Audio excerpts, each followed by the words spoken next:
오늘 우리가 볼 말씀은 마가복음 2장 1절에서 12절 말씀입니다.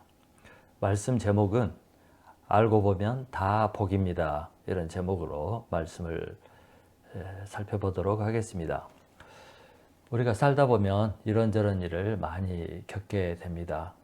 그런 일들 중에는 좋은 일도 있지만 또 안 좋은 일들도 있습니다. 안 좋은 일을 만나면 왜 내가 이런 일을 겪게 되나 이렇게 불행하게 생각을 합니다. 또 이런 큰 일도 있지만 우리가 일상을 살다 보면 작은 사건과 일들의 연속입니다. 또 아무 일 없이 개미가 아니죠. 다람쥐 쳇바퀴 돌듯 도는 그런 무의미한 일상이 반복되는 것을 겪게 됩니다.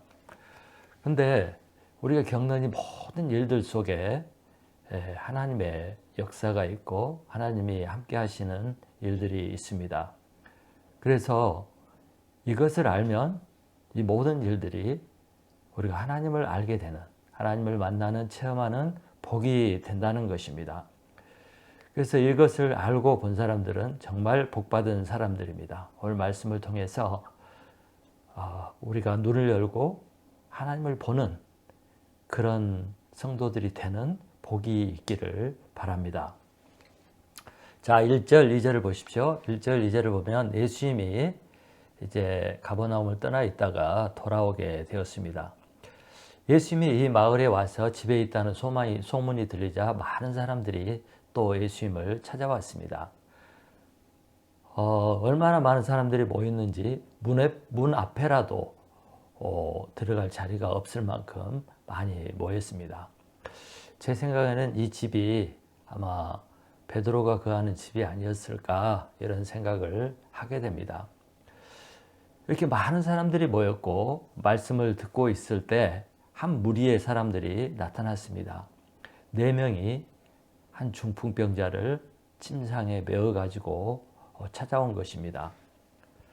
이들이 찾아온 이유는 이 침상에 누워있는 중풍병자를 고치는 것이었습니다. 여러분, 중풍병은 지금도 고치기 어려운 병입니다. 예방을 할 수는 있지만 한번 일이 생기게 되면 정말 회복하기 어려운 그런 병이 중풍병입니다. 근데 옛날에는 어떻겠습니까? 의학이 발달되지 않은 그 시대에는 중풍병에 떨어지면 정말 평생 반신불수나 전신불수가 돼서 정말 죽지도 못하고 많은 사람들에게 피해를 주는 죽을 때까지 그런 삶을 살게 될 것입니다. 이 사람은 오늘 상황을 볼 때 중증, 몸을 움직일 수 없는 그런 중풍병자였다는 것을 알 수가 있습니다. 이들이 이 중풍병자를 침상에 메우고 왔지만 현실을 보니까 난감했습니다. 왜냐하면 너무 사람들이 많이 있어서 뚫고 지나갈 수가 없고 사람들도 양보를 하지 않았을 것이기 때문입니다. 혼자라면 모르지만 침상째 어떻게 뚫고 들어갈 수 있겠습니까? 그래서 이들이 생각한 방법은 지붕 위로 올라가서 지붕을 뚫는 것이었습니다. 오늘날 집하고는 달라서 이스라엘 집은 벽을 세우고 지붕에 나무를 걸치고 풀이나 흙으로 덮었기 때문에 뜯는 것이 그렇게 어렵지 않다고 합니다.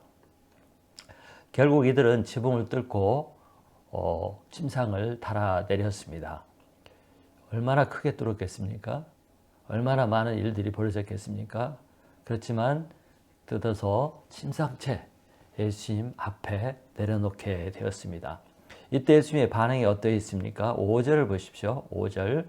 예수께서 그들의 믿음을 보시고 중풍병자에게 이르시되 작은 자야 내 죄사함을 받았느니라 하시니, 예수님께서 그들의 믿음을 보시고 중풍병자에게 작은 자야 내 죄사함을 받았느니라고 말씀을 하셨습니다. 이 중풍병자는 또 친구들은 무엇을 위해서 이곳까지 왔습니까? 당연히 병고침을 받기 위해서 왔지요. 그러면 그것을 예수님이 몰랐을까요? 당연히 알았겠지요. 그런데 예수님은 왜 병은 안 고쳐주고 죄사함을 선포했을까요? 왜 죄사함을 먼저 주셨을까요? 저는 이 사건을 통해서 몇 가지 생각해 볼 수 있었습니다. 첫째는 죄사함을 받는 것이 병 고침을 받는 것보다 더 중요하다. 죄사함을 받는 것이 병 고침 받는 것보다 더 중요하다. 사람들은 또 그 친구들은 또 중풍병자는 당연히 자신의 가장 큰 문제가 이 중풍병이라고 생각을 했습니다. 병 고치는 것이 이 사람의 삶에 있어서 가장 중요한 문제라고 생각을 했을 것입니다. 이 병만 고치면 새로운 삶을 살 수 있고 행복하게 될 수 있을 것이라고 당연히 그렇게 생각을 했을 것입니다. 그래서 이 환자도 친구들도 이 친구의 병을 고치기 위해서 수고를 아끼지 않고 이런 일을 벌인 것입니다.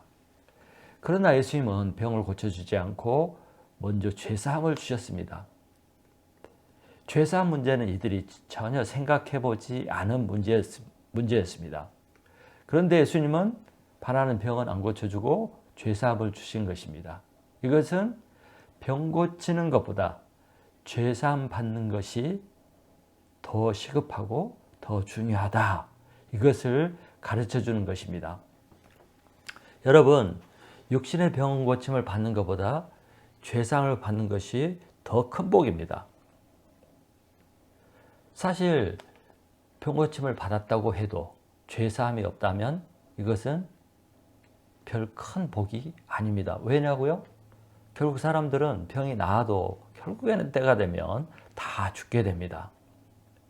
그리고 아무리 병이 나았어도 죄 문제를 사함받고 용서받고 해결하지 못한다면 그 죄값을 반드시 치르게 될 것이기 때문입니다. 지옥에 가게 될 것이기 때문입니다. 그래서 예수님의 관심은 병 고치고 현실 문제를 해결해 주는 것보다 죄사함에 관심이 있습니다. 죄사함을 받지 못한다면 우리가 가진 모든 것들, 또 우리가 얻은 모든 것들, 그것은 전혀 축복이 아닐 수 있습니다. 큰 의미가 없습니다. 죄사함을 받고 죄 용서를 받았을 때 내가 가진 것이 복이 되고 축복이 되는 것이지, 죄사함이 없는 그런 세상 축복은 큰 축복이 아닙니다. 예를 들어서 문득병에 들었는데 모든 것을 가졌다. 뭐 좋은 집, 좋은 차, 뭐 좋은 학력, 좋은 거 다 가졌다. 권력을 가졌다. 그게 무슨 의미가 있겠습니까? 문득병자에게. 곧 죽을 사형수가 모든 것을 가졌다. 사형수에게 그 가진 소유가 그렇게 소중하겠습니까? 곧 죽게 될 텐데 마찬가지입니다. 죄사함을 받지 못하면 가진 것들이 별로 의미가 없고 가치가 없게 됩니다. 예수님이 하늘에서 육신을 입고 이 땅에 오신 이유가 무엇입니까? 그것은 죄 문제를, 우리 인간들의 죄 문제를 해결해 주기 위해서였습니다.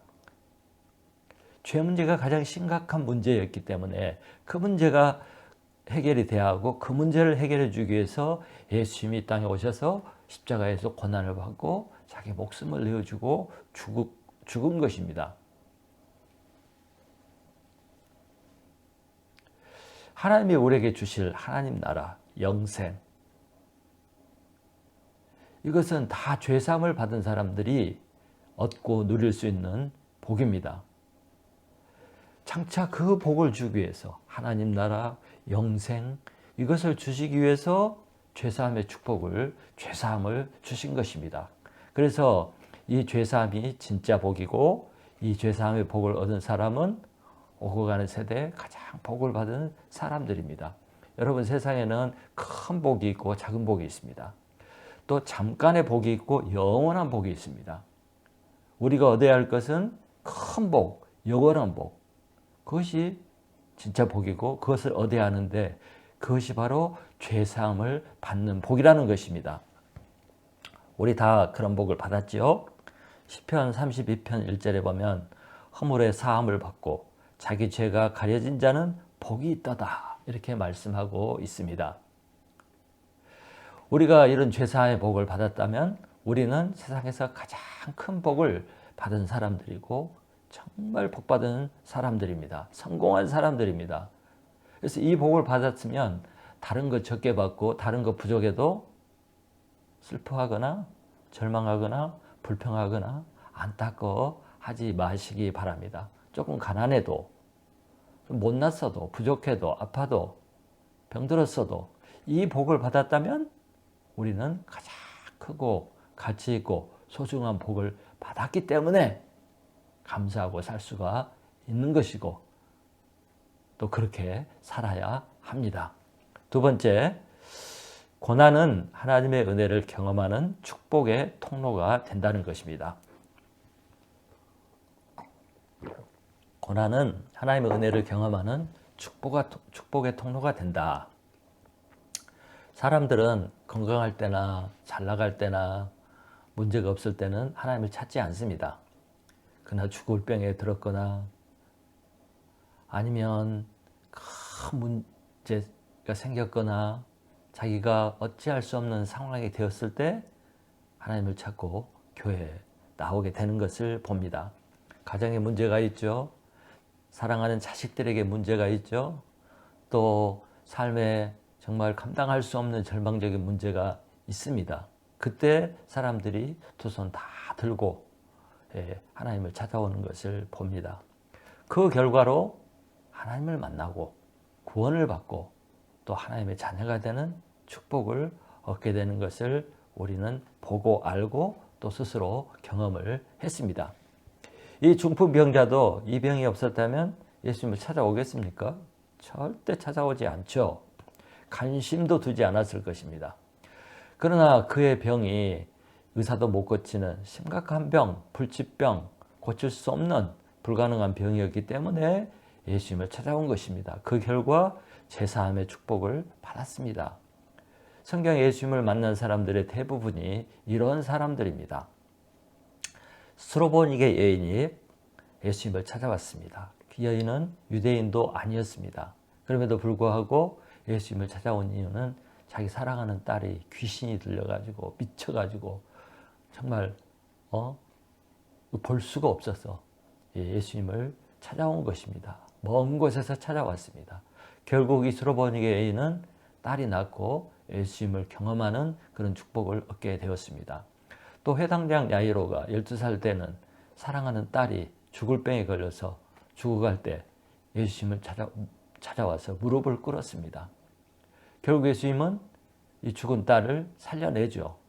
결국 이것을 통해서 회당장 야이로와 그 가정은 예수님을 만나는 하나님의 아들 예수님을 믿는 그런 경험을 하게 됩니다. 여러분, 아브라함이 믿음의 조상이고 이스라엘 민족의 조상이 되었습니다. 하나님이 아브라함을 택했습니다. 하나님이 아브라함을 택한 이유를 아시나요? 믿음이 좋아서? 어떤 사람은 그렇게 얘기하시더라고요. 믿음이 좋아서. 꼭 그런 것이 아니고 아브라함이 75세가 되었음에도 불구하고 상속할 자식이 없었기 때문입니다. 그러니까 자기 대를 이어갈 후손인 아들을 얻지 못했기 때문입니다. 얻으면 된다고요? 그런데 와이프 사라가 애를 낳지 못하는 그런 여인이었습니다. 근데 하나님께서 그를 통해서 믿음으로 아들을 낳고 그래서 믿음의 조상으로 삼기 위해서 아브라함을 불렀는데 그가 선택을 받은 이유는 늙고 자식이 없었기 때문에 그의 불행이 하나님의 선택을 받는 복이 된 것입니다. 여러분, 저는 사업이 쫄딱 망해가지고 불교 믿던 사람이 결국 교회 나오고 예수 믿고 하나님을 잘 섬기는 것을 보았습니다. 또 그렇게 똑똑하고 자신 있고 잘났고 누구 말도 듣지 않고 자기가 다 안다고 생각하고 그렇게 살던 하나님을 부인하고 불신하고 미워하고 그런 사람이 자식이 망가지니까 하나님을 찾고 결국 하나님을 믿는 그런 일을 볼 수 있었습니다. 여러분, 사람은 다 교만합니다. 좋을 때, 잘 나갈 때, 잘 될 때 스스로 하나님을 찾는 사람은 거의 없습니다. 어려운 상황을 만나고 고난을 겪고 삶 속에서 어려움을 겪을 때 사람들은 겸손해지고 자기의 무능함을 깨닫고 하나님을 찾습니다. 신을 찾습니다. 이어령 교수 아시죠? 그는 무신론자였어요.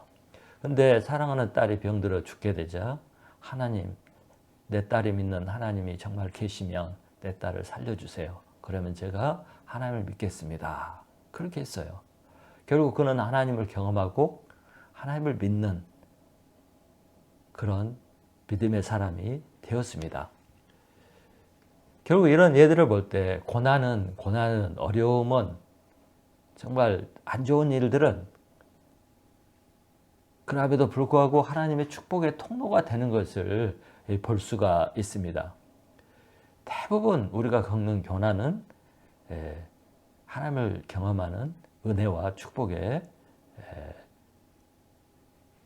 통로가 되는 것을 우리 경험으로 알 수가 있습니다. 우리가 예수 믿고 하나님을 믿어도 우리에게 고난은 피해가지 않고 고난이 오고 어려움이 있습니다. 이럴 때 우리는 하나님에 대해서 섭섭한 마음을 갖을 때가 있습니다.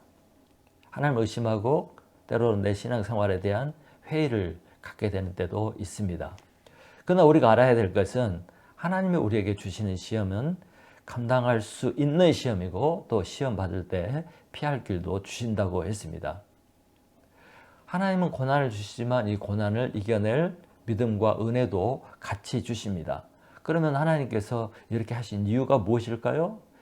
이것은 우리의 유익을 위한 것입니다. 이 어려움과 고난을 통해서 우리에게 주시고 싶은 축복, 주시고 싶은 은혜 이런 것들이 있기 때문에 그것을 피하지 않게 하시고 경험하게 하시는 것입니다. 그래서 고난이 올 때 우리는 하나님 무슨 축복을 주시려고 이런 고난을 경험하게 하시나, 하나님이 예비하신 축복이 무엇일까 이렇게 생각하면서 고난을 지나면 반드시 복을 얻게 되고 예비한 축복을 받게 되고 하나님을 경험하게 됩니다. 그래서 우리는 어떤 사람이 고난을 겪으면 이렇게 생각하면 안 돼요. 아이고 저 사람 벌 받았구나. 아이고 무슨 잘못이 있어서 분명히 무슨 잘못이 있을 거야. 그래서 하나님이 저주하신 것일 거야. 이렇게 생각하면 정말 마귀적인 생각이고 잘못된 생각입니다. 어려움을 겪는 성도가 있다면 우리는 이런 생각을 해야 돼요. 이 사람에게 하나님 무슨 은혜를 주시려고, 무슨 복을 주시려고 이렇게 하시는구나. 하나님 예비한 축복이 있구나. 하나님 이 사람을 사랑하는구나. 이렇게 생각하고 바라보아야 그것이 옳은 생각입니다. 우리가 가만히 뒤돌아보고 생각해 보면 우리가 고난을 받는 동안 정말 하나님은 우리에게 믿음을 배우게 도와주셨고 영적으로 성장하게 하셨고 하나님을 더 많이 더 깊이 알게 했다는 것을 알게 됩니다. 또 그 고난을 통해서 우리의 인격이 성장하고 삶이 변화되고 또 성령 충만함, 은혜 충만함 이렇게 받게 되었고 또 그 안에 우리의 사명도 있음을 알게 됩니다. 그래서 하나님은 사실 우리가 겪는 현실 문제를 해결해 주는 것, 그것에 관심이 있는 것이 아니라 그 문제들을 통해서 우리가 하나님을 경험하고 또 우리 인격이 변화되고 신앙이 성숙해지는 것, 그것을 바랍니다. 이것을 고난을 통해서 얻게 되는 것인데 그래서 고난은 축복의 통로라는 것입니다. 세 번째, 인간의 문제는 하나님의 신성을 나타내는 도구가 됩니다. 우리 인간들의 고난, 어려움, 문제는 하나님의 신성을 나타내는 도구가 된다는 것입니다. 자, 10절을 보십시오. 10절. 그러나 인자가 땅에서 죄를 사하는 권세가 있는 줄을 너희로 알게 하려 하노라 하시고 중풍병자에게 말씀하시되. 사람의 죄를 용서하고 죄 없다고 판결하실 분은 하나님밖에 없습니다. 우리는 죄에 대한 판결자가 아닙니다. 그런데 예수님께서 이 중풍병자를 향해서 죄사함을 받았다고 선포하니까 사람들의 마음이 갈등이 생기기 시작했습니다. 사람들의 마음에 마음이 동요한 거죠. 6절 7절을 보면 이 말을 들은 서기관들이 예수가 자신을 하나님과 동등된 자로 여기고 발언한다고 생각을 했습니다. 이것은 신성모독이죠. 그러니까 이들은 예수님이 신성모독하는 발언을 했다고 생각을 했습니다. 이것은 당연한 생각이고 당연한 일입니다. 정말 인간이 이런 말을 했다면 그는 미친 사람이거나 아마 사이비 교주 정도 될 것입니다.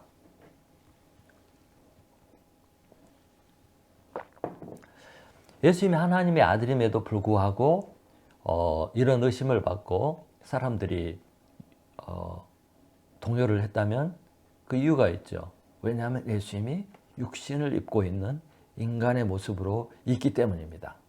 육신을 입은 인간의 모습으로 있기 때문에 아버지도 있고 어머니도 있고 형제가 있는 인간이 있기 때문에 이런 의심을 받을 수밖에 없습니다. 그래서 예수님은 자신이 죄사함의 권세를 가지고 있다는 것을 증명해야만 인정을 받을 수가 있습니다. 사람들이 예수님의 말에 낙듭하고 동의할 수가 있죠. 그걸 증명을 해야만. 그래서 예수님은 이 사람의 병부터 고쳐지지 않고 죄사함을 먼저 선포했습니다. 사람들이 동요하도록. 사람들이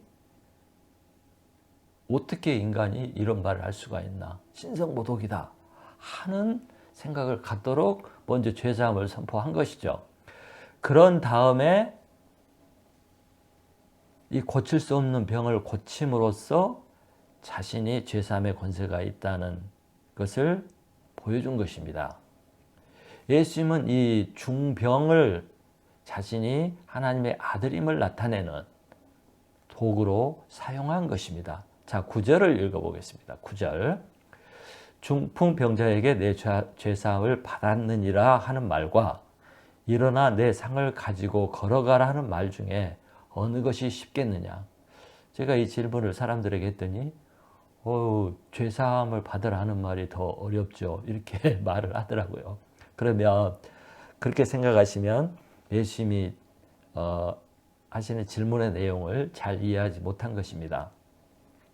여러분, 말로만 한다면, 증거를 보이지 않고 말만 한다면 어느 말이 더 쉽겠습니까? 죄사함을 받았느니라 하는 말이 더 쉽습니다. 왜? 죄사함을 받았는지 안 받았는지 그건 보여줄 수 없는 것이기 때문에요.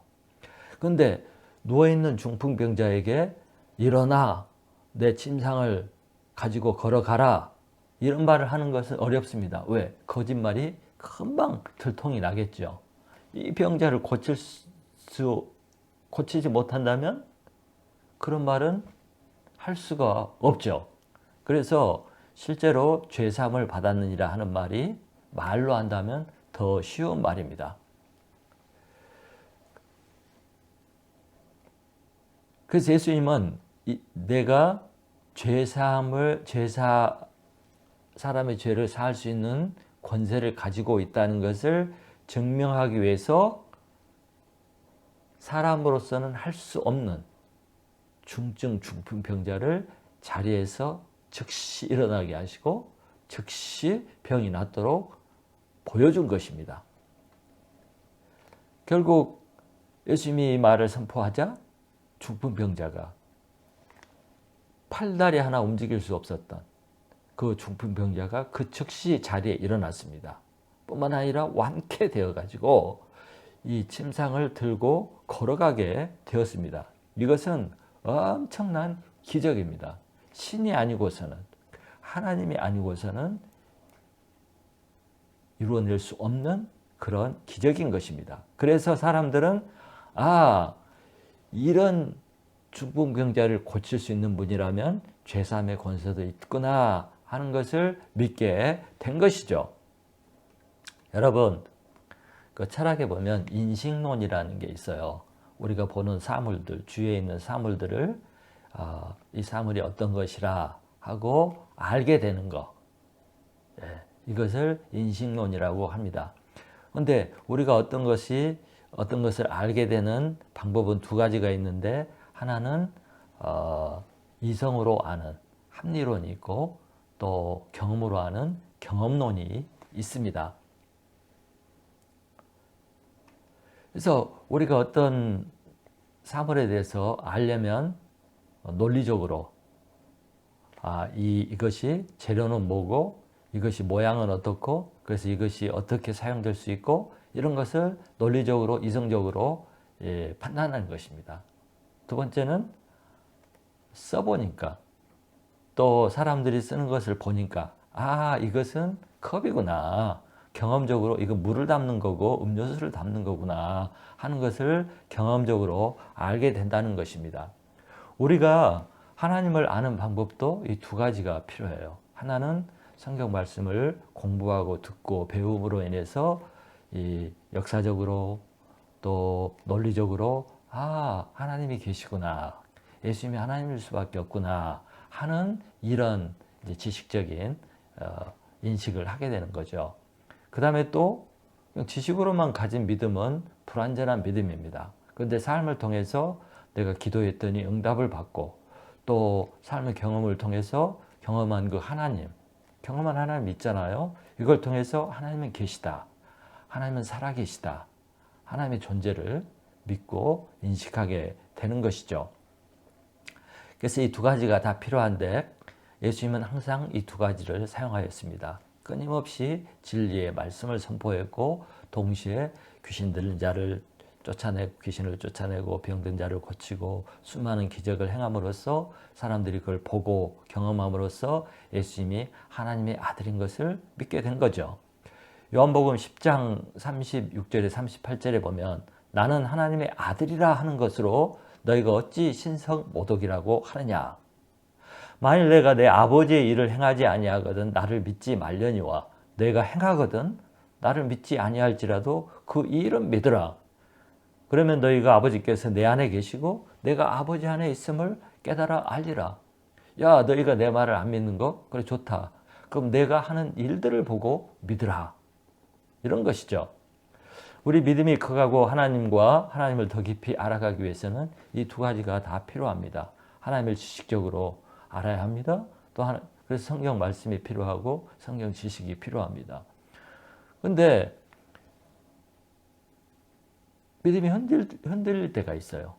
지식이 흔들릴 때가 있어요. 의심이 갈 때가 있어요. 이럴 때 우리를 붙잡아 주는 것은 내가 경험했던, 삶에서 체험했던 기적들, 기도의 응답, 이런 것들이 우리의 신앙을 지켜줍니다.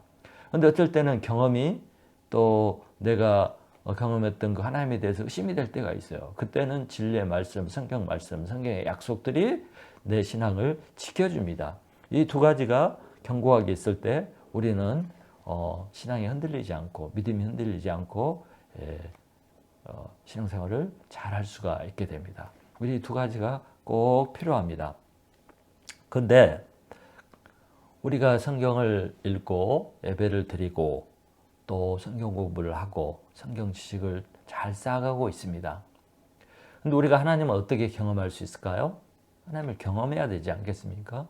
그런데 하나님께서는 조금 전에도 말씀을 드렸지만 일들을 통해서, 고난을 통해서, 많은 사건들을 통해서 하나님의 신성, 하나님의 그 존재, 하나님의 임재, 이런 것들을 나타내 보여주십니다. 그래서 우리가 삶 속에서 매일 경험하고 만나고 부딪히는 그 일들, 사건들, 일상이 하나님의 도구로 쓰임받고 있다는 것입니다. 예를 들어서 오늘 본문에 나오는 현장에서 많은 가버나움 사람들이 모여서 예수님이 병 고치는 것을 보게 되었습니다. 그것은 자신이 경험한 거 아니죠.